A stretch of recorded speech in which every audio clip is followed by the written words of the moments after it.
बोलो जयकारा बोल मेरे श्री गुरु महाराज की जय। श्री नंगलिनी भगवान की जय। श्री परमहंस दयाल जी महाराज की जय। श्री नंगल विहारन भगवान की जय।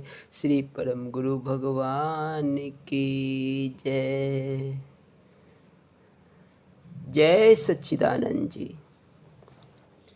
एक मनुष्य ने सवाल किया कि गुरु और परमात्मा की कृपा की क्या ज़रूरत है। जो कर्म हम करते हैं उसका फल हम जरूर भोगेंगे। श्री परमहंस दयाल महाराज जी ने फरमाया कि अच्छा और बुरा हर प्रकार का कर्म करने में मनुष्य स्वतंत्र है, लेकिन उसका फल भोगने में परतंत्र है।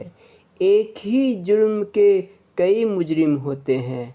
हाकिम उनमें से सबको बराबर सज़ा नहीं देता।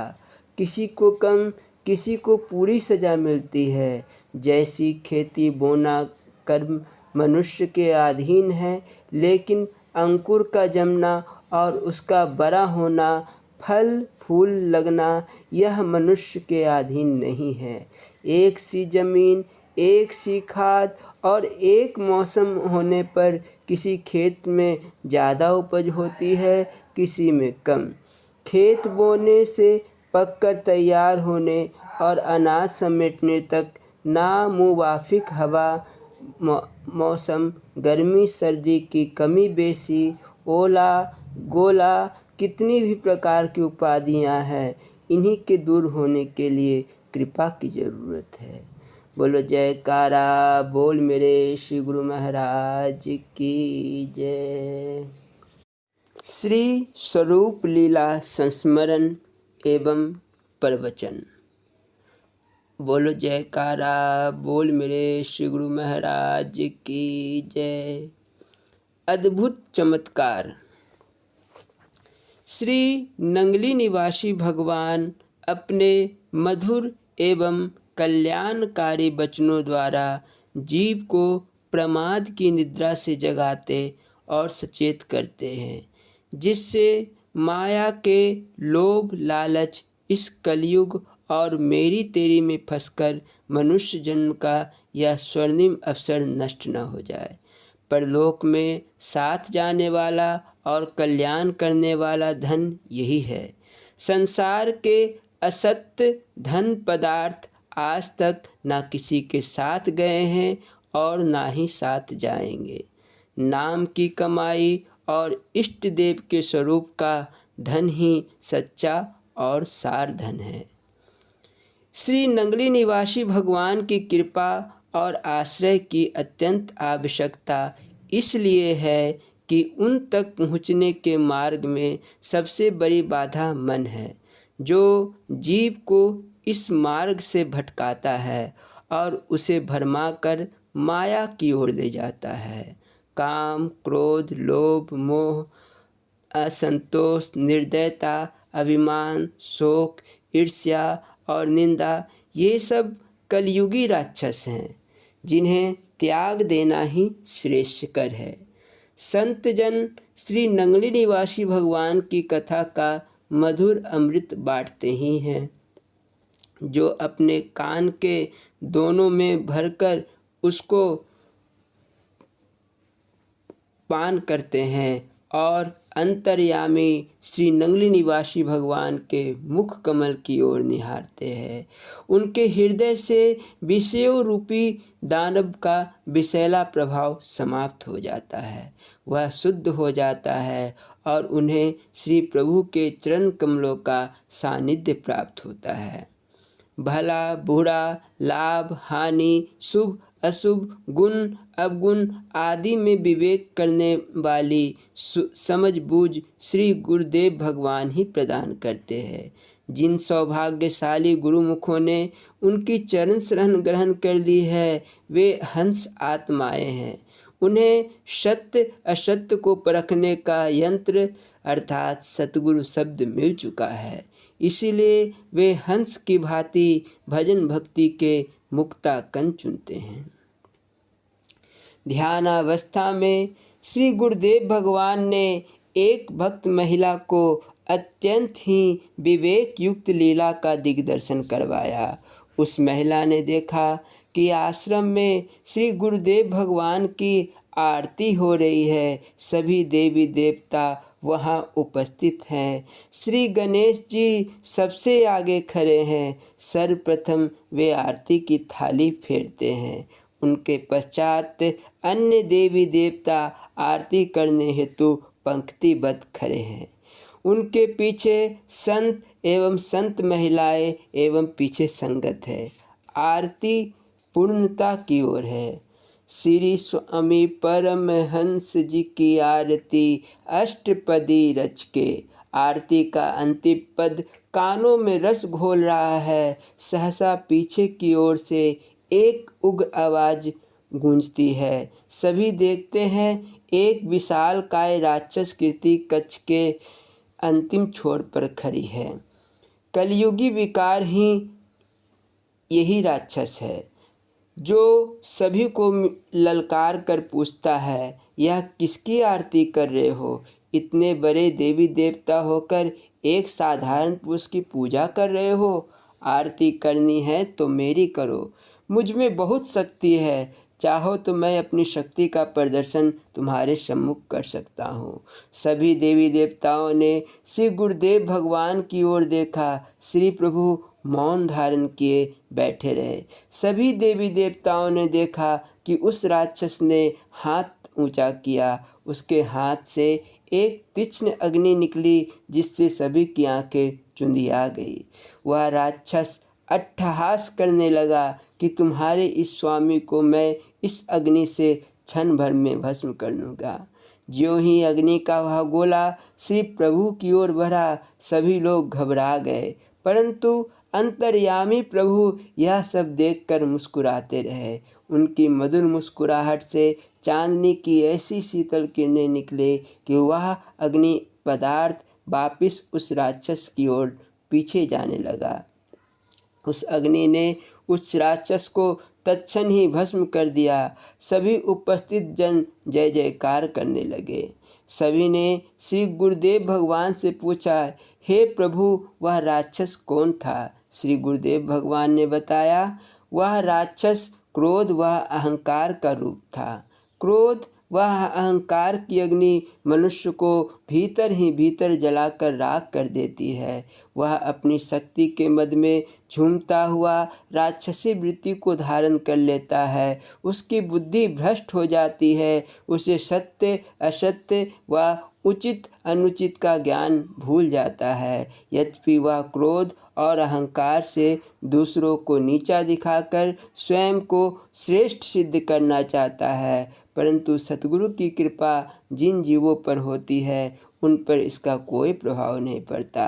सतगुरु की कृपा से उसका प्रभाव कुप्रभाव स्वयं उसी पे पड़ता है और वह पतन के गर्त में गिरकर समाप्त हो जाता है। वह दूसरों के लिए खाई खोदता है, परंतु उसके लिए कुआं पहले ही तैयार होती है। यदि जीव को क्रोध या अहंकार का नशा चढ़े तो वह मेरी ओर निहारे, मेरा ध्यान करे, मेरा नाम मंत्र जपे, मैं उसके क्रोध की अग्नि को शांत करा दूंगा।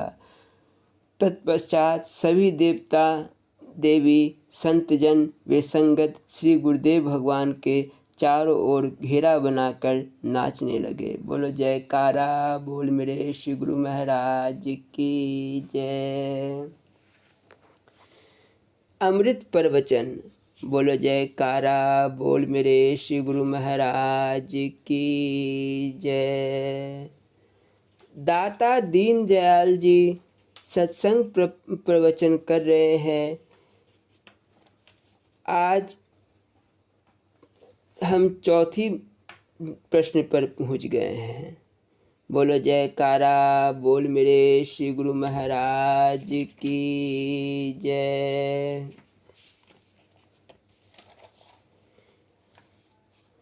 महाप्रभु दाता दीन दयाल जी के परम उपासक और अनन्य प्रेमी श्री स्वामी रामानंद जी सत्यार्थी जब पहली बार सतगुरु दर्शन के लिए चकौरी आश्रम आए थे तो उनके मन में कुछ शंकाएं थी।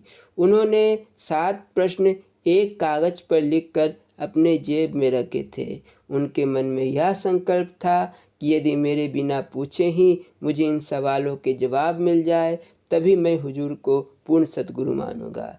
श्री इष्ट देव भगवान ने उन प्रश्नों के उत्तर बिना पूछे ही सत्संग में दे दिए।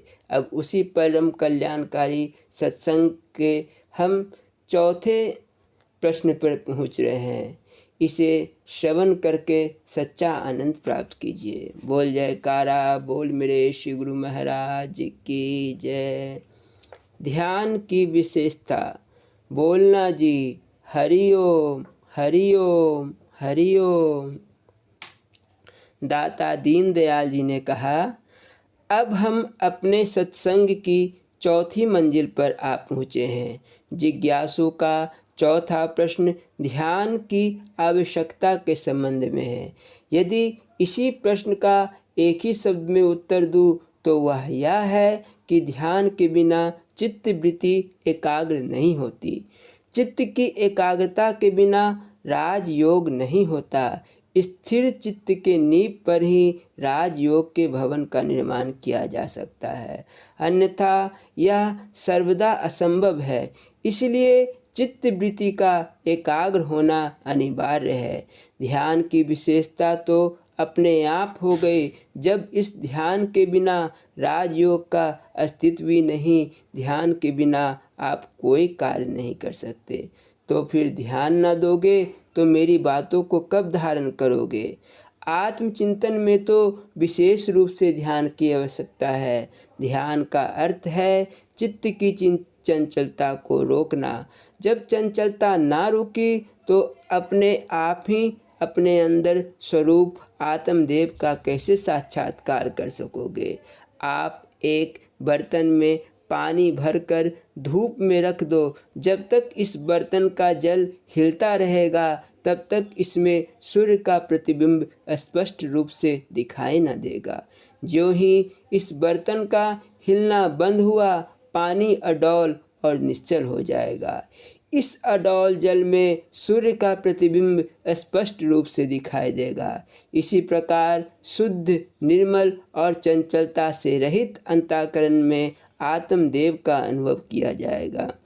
इसीलिए इसका विशेष साधन ध्यान है और इसी ध्यान के विषय में आपसे सत्संग करना है। गुरुमुखो और प्रेमियों। आत्मदेव जो सत्य स्वरूप है वह बाह्य अंतःकरण तथा इंद्रियों द्वारा प्रत्यक्ष नहीं किया जा सकता, ना ही नेत्रों द्वारा उसे देखा जा सकता है और ना हाथ से स्पर्श किया जा सकता है। जितना भी इसके विषय में युक्ति विचार है वह हमको एक अनिश्चित स्थल में छोड़ जाता है और जीवन भर विचार करते करते हम फलस्वरूप उसको प्रमाणित अथवा अप्रमाणित करने में अपने आप को असमर्थ पाते हैं। जैसा कि संसार हजारों लाखों वर्षों से करता चला आ रहा है, क्योंकि युक्ति विचार इंद्रियों का आधारभूत है और आत्मदेव इंद्रियातीत है। अतः यह स्पष्ट है कि युक्ति विचार इंद्रियां अनुभव की 4 दीवारी में चक्कर काटती रहती है। इसलिए आध्यात्मिक तत्व को अनुभव करने के लिए अंतर्मुखी होना आवश्यक है। जब तक संकल्प विकल्प अथवा विचारधाराएं अपना कार्य करती रहेगी, अपने आप अपने आदर्श को नहीं प्राप्त कर सकेगी। मनुष्य मात्र में यह शक्ति है कि वह अपने बुद्धि की सीमा से भी पार हो जाता है, क्योंकि बुद्धि उसका अपना आप नहीं, वह बुद्धि से भी उच्चतम शक्ति है और बुद्धि भी इसी से प्रकाश पाती है। इसलिए बुद्धि के भी पार उस अगम्य शक्ति को प्राप्त करना अथवा उसका अनुभव करना है। बस अंतर्मुख होकर एक ही धारणा में, एक ही ध्यान में अपना चित्त एकाग्र करो। चित्त की वासनाओं को भूल जाना तो एक और रहा, अपने आप को भी भूल जाओ। जब मन, बुद्धि, चित्त और अहंकार की सभी प्रतिक्रियाएं अपने आप नष्ट हो जाए और कुछ न शेष रहे, तो इस नेस्ती से हस्ती प्रकट होगी, जो कि अहम भाव की एक अतीत अवस्था है। उसे ध्यानातीत भूमि पर जाने का एकमात्र उपाय है एकाग्रता।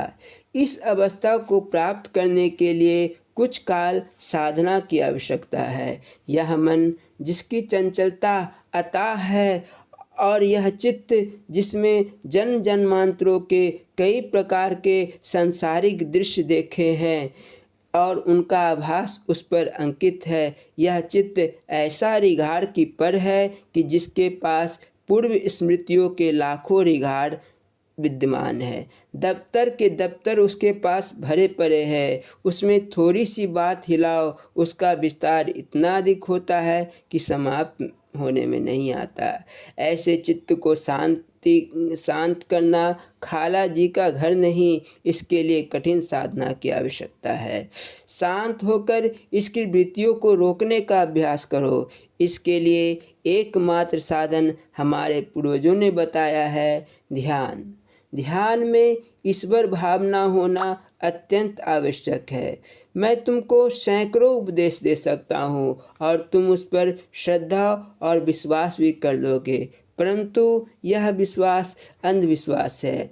जब तक तुम साधना अथवा अपने अनुभव में नहीं लगाओगे, आपका यह विश्वास दृढ़ नहीं होगा। साधना की कसौटी पर इसे परखो, फिर तुमको ज्ञान हो जाएगा कि सत्य स्वरूप आत्मा वास्तव में सत्य है अथवा नहीं। तुमको संसार की कोई शक्ति इस विश्वास से चलायमान ना कर सकेगी। आचार्य वाक्यों को व्यवहार में लाने से ही तुमको निश्चित विज्ञान की प्राप्ति होगी। यद्यपि श्री गुरु महाराज जी ध्यान के विषय में कई बातों का समाधान कर रहे थे। ध्यान की विधियों पर मनोकार वृत्ति की एकाग्रता दृढ़ करने के लिए उन्होंने कई प्रकार की युक्तियां उपस्थित की और उसके ढंग समझाते रहे। यदि मैं ये कह दूं कि ध्यान राजयोग की केवल कुंजी ही नहीं बल्कि सर्वस्व है, तो यह बात अनुचित नहीं, क्योंकि योग के आरंभ तक ही मैं हूँ, उनका मानसिक विचार जीवित रहता है और ध्यान में लीन होने के पश्चात यह मनोकार वृत्ति हस्ती से नेस्ती में परिवर्तित हो जाता है। इसके पश्चात जो अवस्था प्राप्त होती है वह समाधि बाद में यदि ज्ञानातीत अवस्था कहा जाए तो कुछ अनुचित नहीं। ध्यान के भावों और शब्दार्थों को सिमरन करने के लिए बुद्धि ही एक साथ है और मैं अपनी बुद्धि द्वारा ही इसका मनन और निध्यासन कर सकता था। श्री महाराज जी कहते गए और मैं सुनता तो गया, परंतु मेरा ध्यान किसी दूसरी ओर लगा हुआ था। मैं श्री महाराज जी की सुंदर मूर्ति को हृदय पटल में अंकित करने लगा हुआ था।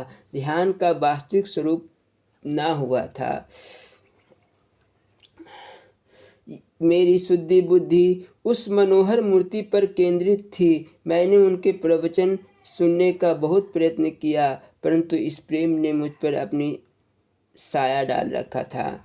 मेरे भाव मेरे बस में ना थे और आप जानते ही हैं कि इस प्रेम के अंदर मनुष्य अपने आप को भूल जाता है। श्री महाराज जी ने मेरी इस अवस्था को देखकर कहा कि मेरी बात को समझे। मैंने प्रार्थना की, अभी मैं समझने की शक्ति खोज रहा हूँ और वह खो गई है, पता नहीं वह कहाँ गई है। गुरुदेव ने कहा, तुम्हारी सूझबूझ तो तुम्हारे अंदर में ही प्रवेश कर गई है। अब इंद्रियों के कर्मों को भी संकोच करके भीतर ले जाओ, नेत्र बंद कर दो, बाहर के ध्यान को अपने मस्तिष्क में स्थान दे दो, मन की गति को रोककर ध्यान योग में एक रूप हो जाओ।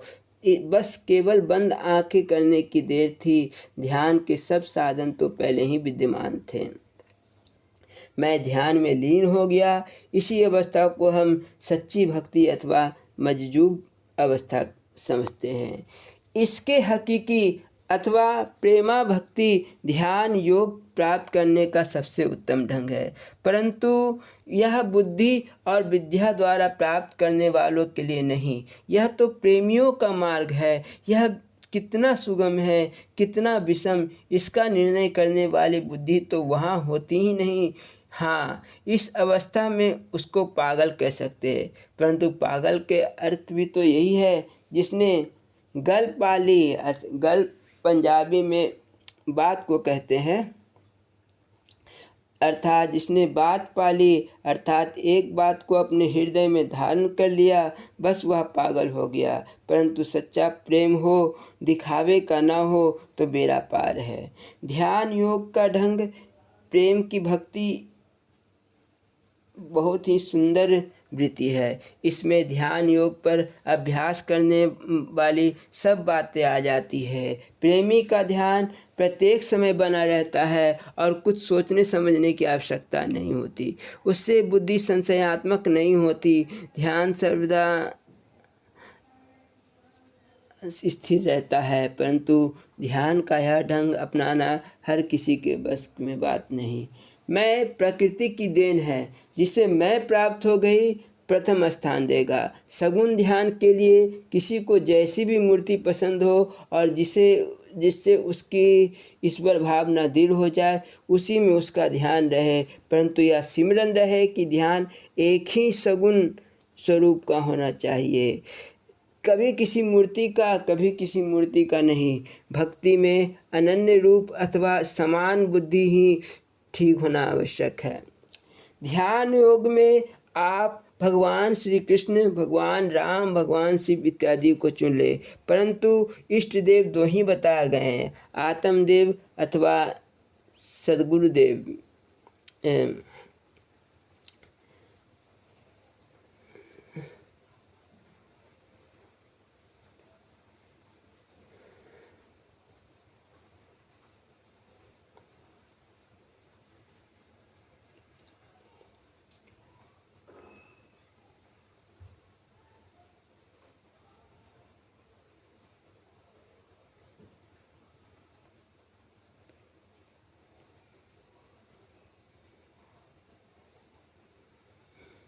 पहले जो ढंग मैंने ध्यान का बताया है वह प्रेमा भक्ति है। इसका मन और बुद्धि से कोई लगाव नहीं।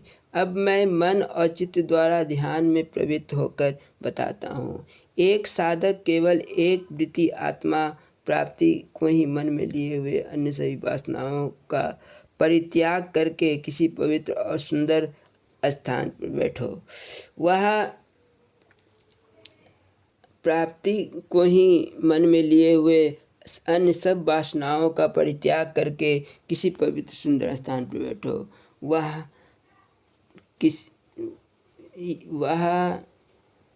किसी भी स्थान पर हो, चाहे वह सिद्धासन हो या पद्मासन, परंतु स्वस्थतापूर्वक बैठे, जिससे उसके शरीर को कष्ट न हो। मन की शांति और सावधानी और सुखपूर्वक बैठे। अडौल और सीधा निश्चय होकर बैठे और स्थल ऐसा जिससे उसके बैठने से उसके सामने शरीर और कमर का टेढ़ापन ना जाए। कमर, छाती और गर्दन एक ही सीध में हो, क्योंकि इसमें मेरुदंड अर्थात रीढ़ की हड्डी के नीचे जो सुषुम्ना नाड़ी है उसमें ज्योत प्राण का संचार ठीक ठाक हो, जो शरीर की स्थिरता का एकमात्र कारण है। भय और क्रोध से वर्जित होकर मन को शांत करके ध्यान करने के लिए युक्त हो जाओ। और आप सगुण ध्यान की एक युक्ति सुनिए। कल्पना करो कि तुम्हारे हृदय देश में एक आकाश है, उसमें एक सुंदर स्थान, भवन अथवा मंदिर का निर्माण करो। फिर उसमें एक अच्छे सिंहासन में अपने इष्ट देव को विराजमान करो। फिर इष्ट देव की यथासंभव उपचारों से मानसिक सेवा और पूजा में प्रवृत्त हो जाओ और इस प्रकार अपनी मानसिक क्रियाओं से पूजा करो। इसमें ईश्वर की भावना को दृढ़ करो और वह चैतन्य रूप से हो। इस अर्चन पूजन में अपनी मानसिक क्रिया को जारी रखो। इस प्रकार बाह्य रूप में अपनी इंद्रियों द्वारा पूजा अथवा सेवा करते रहो। जब मन इसमें क्रियात्मक रूप से लग जाए और इष्ट देव की सेवा पूजा के अतिरिक्त कोई अन्य विचार मन में ना आए तब मन चारों ओर से सिमट कर धारणा पर आ जाए। परंतु स्मरण रहे, मन में अन्य प्रकार के विचार आते हैं तो इन सबको बार बार रोकने का अभ्यास अपने इष्ट देव के समीप ही लाओ। जब चित्तवृत्ति एक भाव में स्थिर हो जाए तो अपने इष्ट देव के किसी अंग पर, चाहे वह मुख हो अथवा चरण, कोई विशेष चिन्ह हो, उस पर अपनी प्रकृति को एकाग्र करो और यह एकाग्रता इतने समय तक रहे कि तुम अपने आप को ही भूल जाओ। उस समय ध्यान में लीन हो जाओ तथा चित्तवृत्ति इतनी एकाग्र हो जाए कि उसे अपनी ही शुद्धि बुद्धि ना रहे। उस समय का ध्यान का चिंतन ना करो, क्योंकि ध्यान का परिणाम स्वरूप में लीन होना ही है। इस लीन अवस्था में एक विस्मात अवस्था प्राप्त होगी और इसी बेखुदी के आलम में अंतर्गत ज्योति का प्रकाश होगा। यह ज्योति अगुष्ट प्रमाण सुंदर रूप दिव्य ज्योति जो धुएं से रहित होगी। इसमें गर्मी भी नहीं होगी। इस अवसर पर एक योगी जिस पर परम सुख और आनंद का अनुभव करता है, उसे वर्णन करना कठिन ही नहीं वरना असंभव है। उसमें साधक सर्वज्ञ शक्तिमान और सर्वव्यापी आत्मदेश में प्रतिज्ञ होता है। स्मरण रहे कि यही पर बात समाप्त नहीं होती। इसको सब संत ने ज्योति निरंजन कहा है। अभी अभ्यासी को और बहुत दूर जाना है।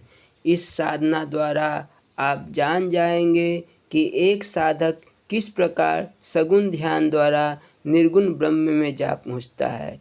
इसलिए सत्पुरुषों ने सत उपासना को निर्गुण प्राप्ति का एक साधन बताया है और संत सतगुरु का एकमात्र लक्ष्य निर्गुण उपासना पर पहुंचाना और आत्म स्वरूप का साक्षात्कार कराना है। साधन की आवश्यकता है अभ्यास। इसकी सत्यता पर मुहर लगा देगा।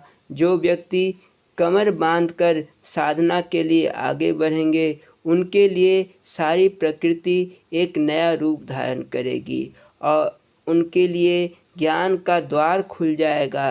तब फिर ग्रंथों में ज्ञान की खोज ना करनी पड़ेगी। तुम्हारा मन ही तुम्हारे निकट अनंत ज्ञान पूर्ण पुस्तक का काम करेगा।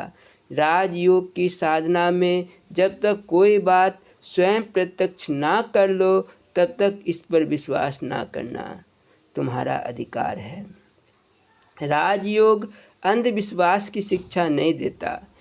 इस साधना में दीर्घकाल और निरंतर अभ्यास की आवश्यकता है, क्योंकि यह वैज्ञानिक राज विद्या है और इस विज्ञान रूप में तुम्हें अपने आप सत्य का ज्ञान हो जाएगा।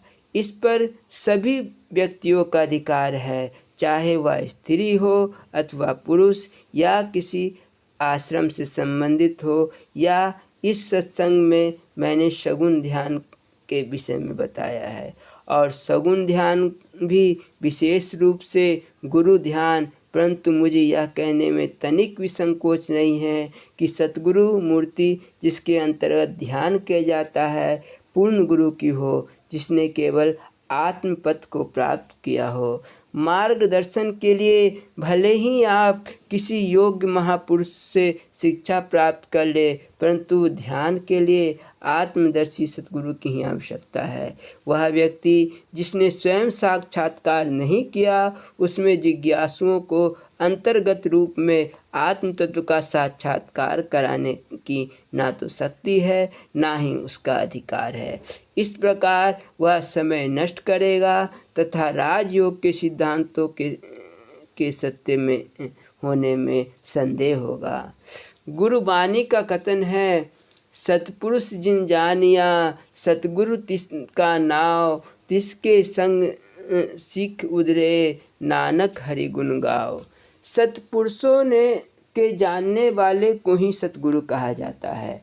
और राजयोग की श्रेणियों में सतलोक भी एक श्रेणी है, अर्थात सच्चखंड पहुँचा हुआ ही सतगुरु कहलाने का अधिकारी है, अन्यथा नहीं।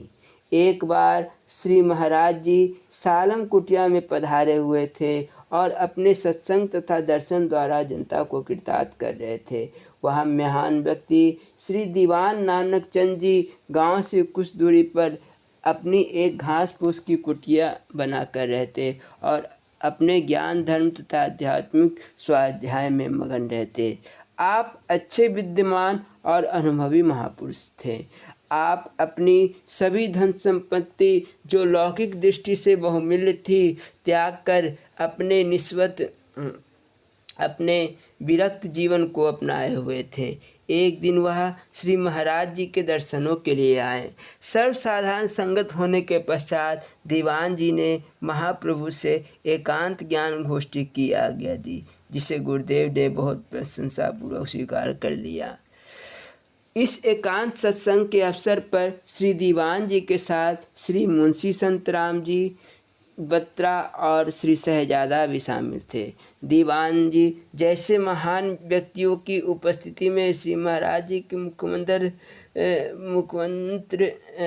मुखारबिंद से जिस प्रकार के ज्ञान का प्रकाश हुआ वह कितना उच्च कोटि का था। दाता दीनदयाल जी बोले, राज विद्या के आचार्यगण कहते हैं कि प्रत्येक शुद्ध अंतःकरण करने वाला व्यक्ति जिसे भी सत्य का अनुभव करने की उत्कृष्टता इच्छा होती है और जब यह अपने इस धारण को अपने हृदय में दृढ़ कर लेता है तो कुछ काल में पर्यंत साधना कर हुआ दिव्य नेत्र ज्ञान चक्षु द्वारा सत्य का साक्षात्कार कर लेता है।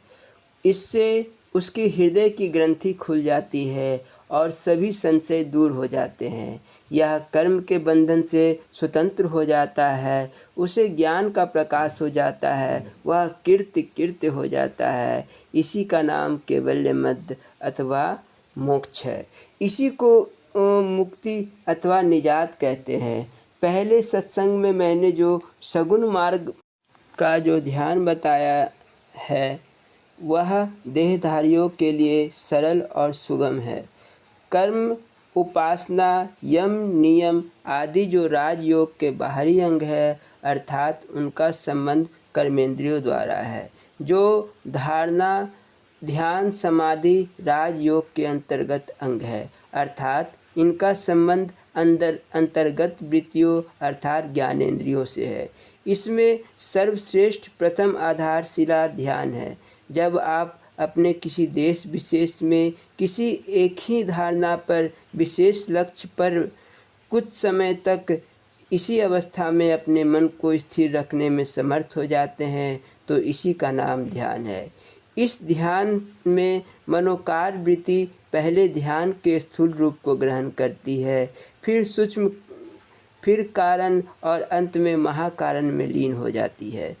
उत्तरातल कर्म से वृत्ति एकाग्र होती है और उन्नति करती जाती है। इसी अवस्था के कारण ध्यान अवलंबन की शक्ति भी उत्पन्न होती है। अब मैं आपको ध्यान की निर्गुण अवस्था पर ले जाता हूँ। यह अवस्था किन व्यक्तियों के लिए प्राप्त होने के लिए योग्य है, अर्थात इसके अधिकारी कौन है? जिन व्यक्तियों का अंतःकरण अति निर्मल और शुद्ध हो गया है, विषय वासनाओं जिनको अति वैराग्य प्राप्त है और जो प्रकृति के लुभायमान दृश्य से ऊपर उठकर आत्मदेव को सर्वोपरि और कर्ता धर्ता मानने में अपनी निष्ठा को प्रबल किए हुए हैं, जो प्राणी मात्र की भलाई में सर्वदा अनुरक्त है तथा अपने मन में विचार की कोई तरंग स्वार्थ के लिए नहीं उत्पन्न होने देता, ऐसे शुद्ध अंतःकरण वाला व्यक्ति ईश्वर विश्वासी निर्गुण उपासना के अधिकारी हो सकते हैं। दीवान जी, आप जैसे ज्ञानी महापुरुष जिनकी ब्रह्म में निष्ठा दृढ़ हो जाती है, इस बुद्धिजनक ज्ञान को साधना द्वारा व्यावहारिक रूप देने में तत्पर हो जाते हैं। इस साधना द्वारा प्राप्त हुआ अनुभव जो ज्ञानातीत अवस्था में प्राप्त होता है वो और दृढ़ और अमित होता है, इसमें संशय तो लेस मात्र भी नहीं रहता। यही यथार्थ योग है, यही सिद्धि का प्रधान साधन है। आचार्य वाक्य और शास्त्र द्वारा जो ज्ञान कथन किया गया है वह ज्ञान साधन मात्र है, जो केवल श्रवण अथवा मनन द्वारा परम पद प्राप्त नहीं होता, बल्कि साधना द्वारा ही हम आध्यात्मिक तत्व को प्राप्त कर सकते हैं। दीवान जी, हम तो जानते ही हैं, आशा है आप मेरे साथ सहमत हो। अब साधक के लिए निर्गुण ध्यान की एक रीति सुनिए। अब सोचो कि त्रिकुटी मध्य में तुम्हारे अंदर एक प्रकाश है और उसके अंदर अग्नि शिखा के समान एक ज्योति उद्भासित हो रही है।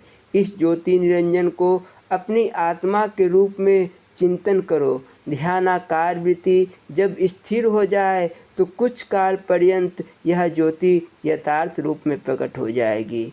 इस ज्योति के अंदर एक और ज्योतिमय आकाश की भावना करो। वह तुम्हारे आत्मा की आत्मा परमात्मा स्वरूप ईश्वर है। यही अंतर्गत ज्योति सर्वव्यापी और सर्वाधार है, जो सभी प्राणियों के भीतर एक रस विद्यमान है।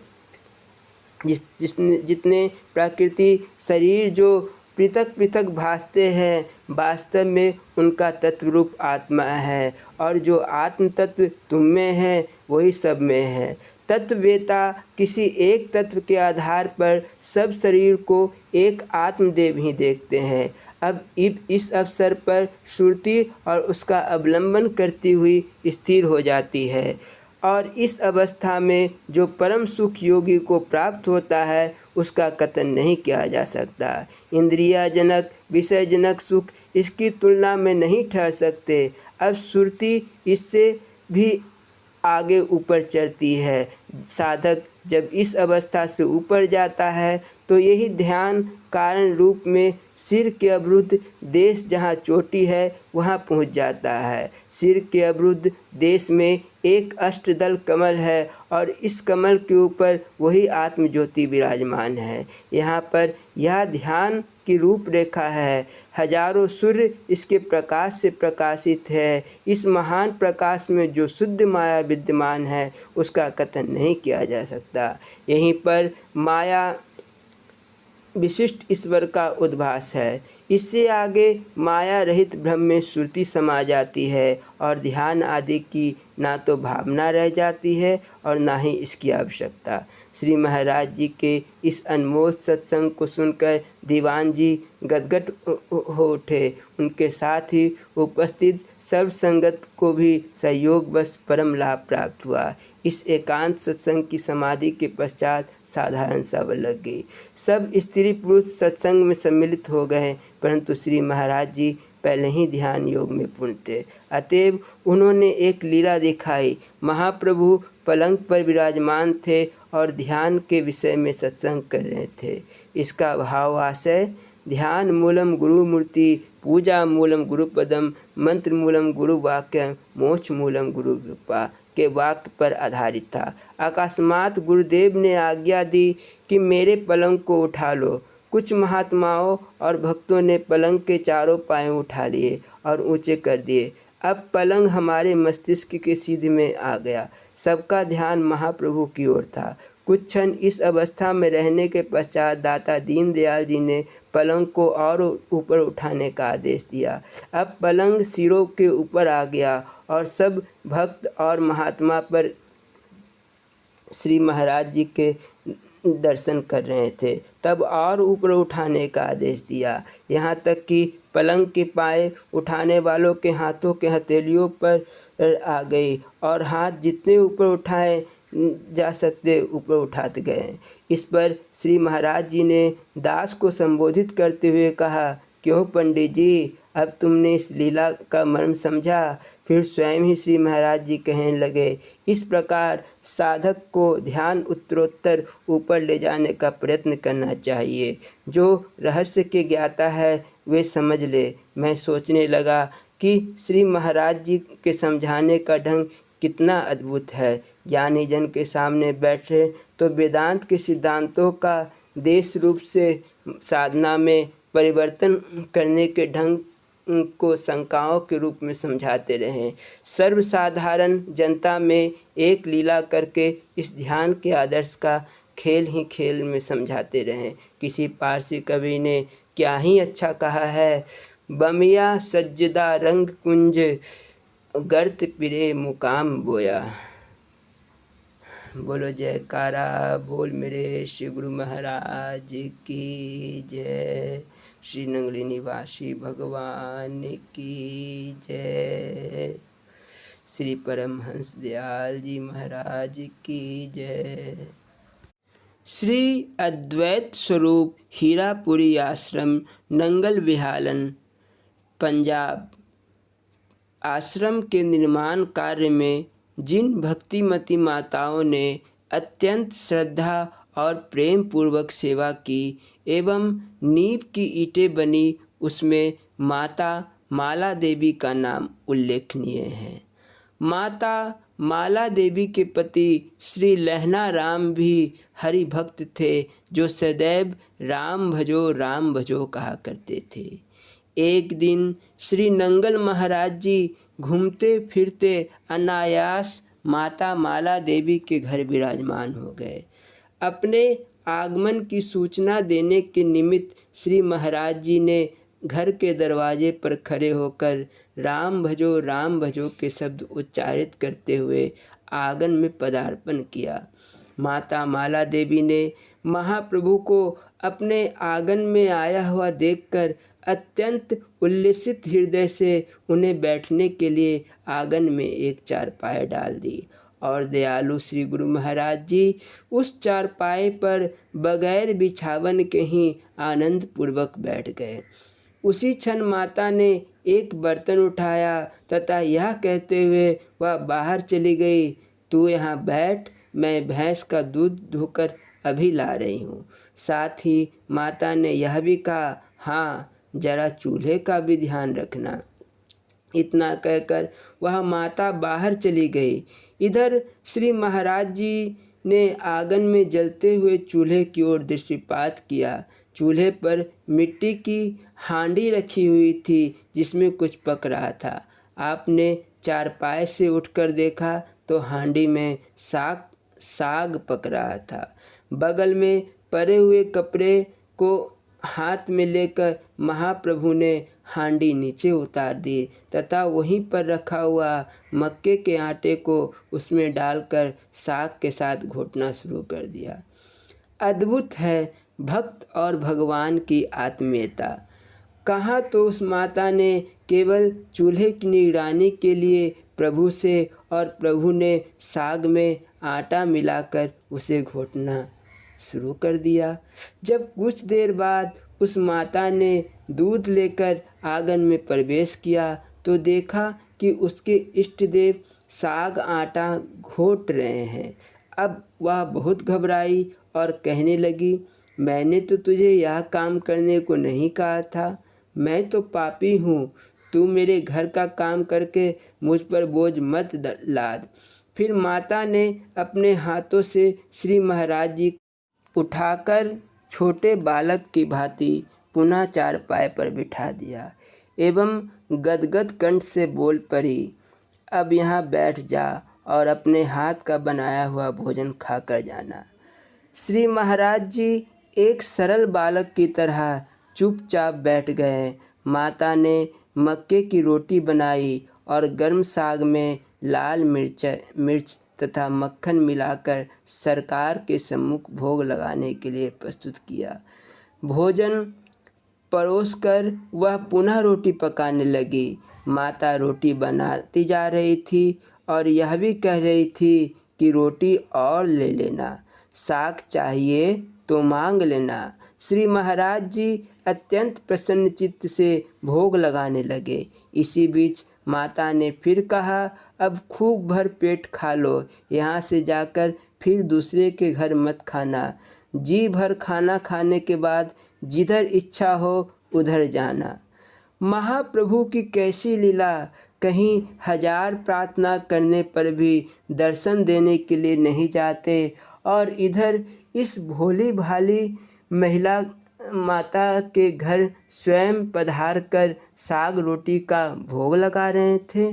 धन्य थी वह माता जिसने प्रभु को छोटे बालक की तरह यह कहा कि जी भर कर खा लो, फिर किसी दूसरे के घर जाकर मत खाना।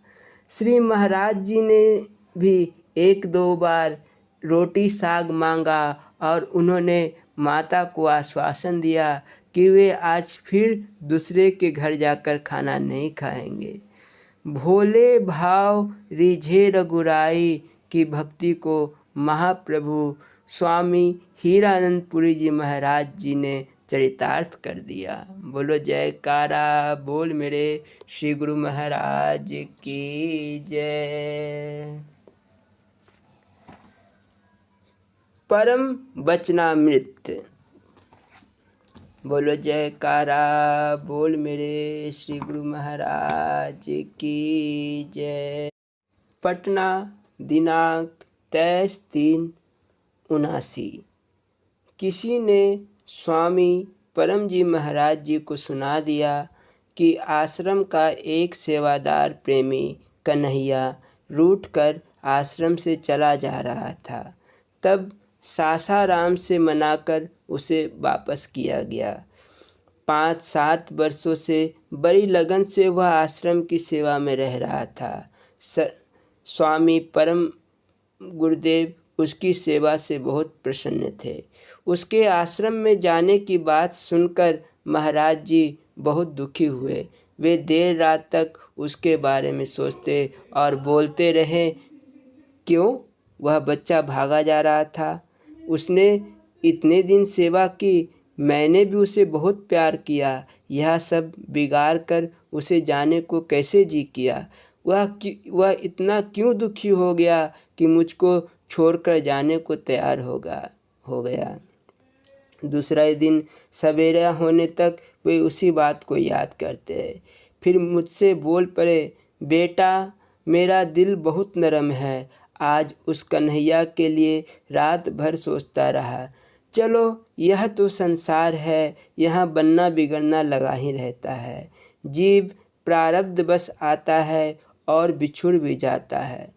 मैं साधु हूँ तो क्या, मेरा दिल लकड़ी का तो नहीं है। तुम लोगों को भगवान के नाते ही सही मैं इतना प्यार करता हूँ तो बदले में यह अपेक्षा होती अवश्य है कि तुम मेरी भावना के अनुरूप उठ सको। तुम्हारा भक्ति प्रेम एवं वैराग्य दिनों दिन विकास करे। इसके विपरीत यदि उसमें कोई टूट या गिरावट देखता हूँ तो स्वाभाविक ही मुझे दुख होता है। वह दुख अपने किसी स्वार्थ के चलते नहीं होता, बल्कि उसे विमुख जीव का अकल्याण सोचकर होता है। न जाने किस जन्म के पुण्य से जीव को गुरु की शरण मिलती है, सत्संग मिलता है, नाम की दीक्षा मिलती है। शास्त्रों में इसकी बड़ी महिमा गाई गई है। जैसे तैसे भूला भटका हुआ जीव अगर इधर आ जाता है तो उसमें उसका सौभाग्य मानना चाहिए। किसी कारणवश यदि वह इधर आकर भी भटकता है तो उससे बड़ा अहित और कुछ नहीं हो सकता। लोग इसका महत्व नहीं जानकर यहाँ भी आपस में राग द्वेष बनाकर अपना मन इस तरह खराब कर बैठते हैं कि एक दिन वे इस रास्ते से भटक जाते हैं। व्यवहार में थोड़ी नरमी गर्मी आती ही है, चूँकि नाना प्रकार के संस्कारों के लोग यहाँ इकट्ठे हैं। उनमें यदि आपस में किसी वजह से खटपट होता है तो उसे इतना ज़्यादा तूल देना नहीं चाहिए कि हृदय अशांत हो जाए अथवा कोई अपना रास्ता ही छोड़ बैठे। वह विद्यार्थी भला कितना बेवकूफ़ होगा जो दूसरे साथियों से नाहक झगड़ा करके अपनी पढ़ाई बिगाड़ दे या स्कूल से ही भाग खड़ा हो। स्कूल में तो सभी पढ़ने के लिए जाते हैं। चाहिए तो ऐसा कि उन्हें साथी विद्यार्थियों से खूब प्यार हो। उसी तरह गुरु महाराज के इस परमार्थ की पाठशाला में भी तुम सभी अध्यात्म की शिक्षा लेने आए हो। अतः आवश्यक है कि तुम गुरु महाराज जी से तो अनन्य प्रेम करो ही, दूसरे सभी गुरु भाइयों से भी खूब प्रेम करो। हर के लिए हर को अति प्यार होना चाहिए। बोलो जयकारा बोल मेरे श्री गुरु महाराज की जय। श्री नंगली निवासी भगवान की जय। श्री नंगल विहारन भगवान की जय। श्री परम गुरु भगवान की जय। बोलो जयकारा बोल मेरे श्री गुरु महाराज की जय। जय सच्चिदानंद जी।